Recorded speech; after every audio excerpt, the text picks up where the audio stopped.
I could feel him inside my head, burning, consuming, devouring. He crept through my entire body, dictating all that I did. It was like being constantly buried in sand up to your neck, unable to move your limbs without further entrenching yourself. For 10 years, I felt as if I was always suffocating. I watched him for what seemed like an eternity, living my life in my house with my wife, and each day I thought to myself that I had to get rid of this imposter, this doppelganger that seized me from within and kept me from myself. I had to be rid of that being that snatched my very existence from my grasp. I tried to reason with him more than once. I begged, I cried, I pleaded. I implored him to release me, but to no avail. He had no intention of relinquishing control of my body. I'm not sure he even realized that the battered man in his dreams was the person he had usurped. Soon, I resorted to a more violent attitude. I would shout at him in his sleep, attack him, trying to frighten him into giving up. If he was scared enough, I thought, he might abandon his efforts. I had no luck for a very long time.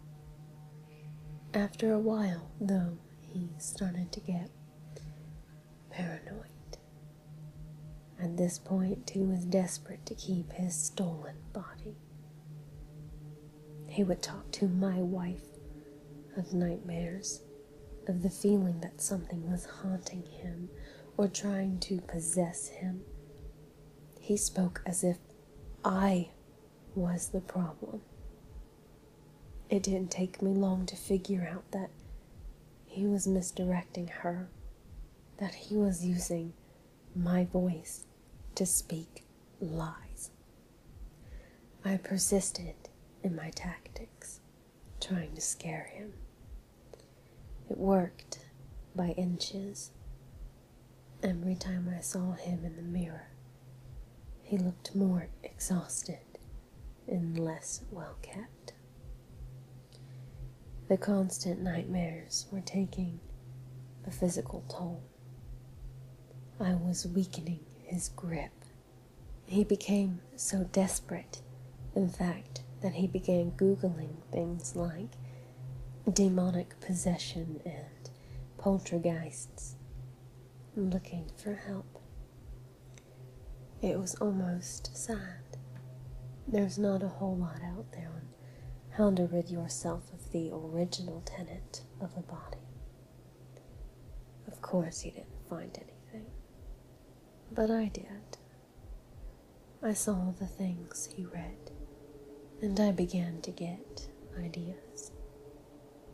Slowly, as I pushed against him, I felt him beginning to slip. He started to grow disorganized, paranoid. He quit my job and locked himself in my computer room, perching before a computer monitor as he searched desperately for help.